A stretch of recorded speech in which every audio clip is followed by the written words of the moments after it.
مسلمانوں کے چوتھے خلیفہ امیر المومنین حضرت مولا علی کرم اللہ وجہ الکریم کی ولادت باسعادت مکہ المکرمہ میں ہوئی۔ آپ کی والدہ حضرت فاطمہ بنت اسد نے آپ کا نام اپنے والد محترم کے نام پر حیدر رکھا، اور آپ کے والد گرامی نے آپ کا نام علی رکھا، اور آقا دو عالم صلی اللہ تعالی علیہ وآلہ وسلم نے آپ کو اسد اللہ کے لقب سے نوازا۔ اس کے علاوہ حضرت علی رضی اللہ تعالیٰ عنہ کے مشہور القاب میں مرتضیٰ یعنی چنا ہوا، قرار پلٹ پلٹ کر حملہ کرنے والا، شیر خدا، مشکل کشا آپ کے القابات میں ہے۔ مولا علی حضرت شیر خدا رضی اللہ تعالیٰ عنہ کنیت ابو الحسن ہے اور ابو تراب بھی ہے۔ علیہ الصلوۃ والسلام نے آپ کو اس کنیت سے بھی نوازا۔ پیارے آقا مکی مدنی مصطفیٰ حضرت محمد صلی اللہ تعالیٰ علیہ وآلہ وسلم کے آپ چچا زاد بھائی ہیں۔ آپ رضی اللہ تعالیٰ عنہ نے 4 سال 8 ماہ اور 9 دن خلافت فرمائی۔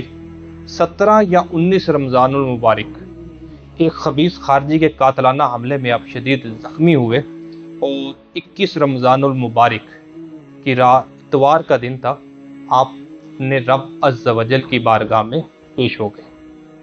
حضرت مولا علی کرم اللہ وجہ الکریم وہ ذات اقدس ہیں جن کی زندگی کا ہر لمحہ، ہر قول، ہر فعل امت کے لیے رہنمائی ہے۔ علیہ الصلوۃ والسلام کی صحبت پانے والے بہت سارے وہ لوگ جو انتہائی آپ کے قریب ہیں، ان میں مولا علی کرم اللہ وجہ الکریم چیدہ افراد میں ہے۔ آپ کی گٹھی نبی رحمت صلی اللہ تعالیٰ علیہ وآلہ وسلم نے اپنے لاؤ دہن سے عطا فرمائی۔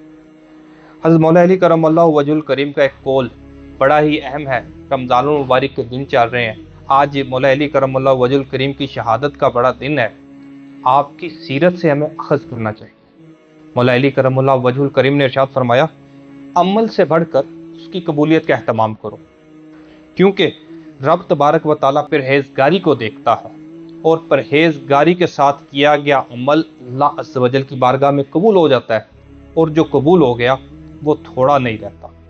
تو ہمیں بھی کوشش یہی کرنی چاہیے، اخلاص کے ساتھ رب عز و جل کی رضا کے لیے، آقا صلی اللہ تعالیٰ علیہ وآلہ وسلم کی سنت کو زندہ کرنے کے لیے، اور آپ کی امت کی خیر خواہی کی نیت اور جذبے کے ساتھ اپنے اعمال کو بہتر سے بہتر کرنے کی کوشش کریں۔ مزید ایک موقع پہ عید والے دن حضرت مولا علی کرم اللہ وجہ الکریم نے ارشاد فرمایا، ہر وہ دن عید ہے جس میں اللہ عز و جل کی نافرمانی نہ کی جائے۔ اللہ تبارک و تعالیٰ ہمیں اپنے محبوب صلی اللہ تعالیٰ علیہ وآلہ وسلم کی ہر نافرمانی سے محفوظ فرمائے، آمین بجاہ النبی الامین صلی اللہ علیہ وسلم۔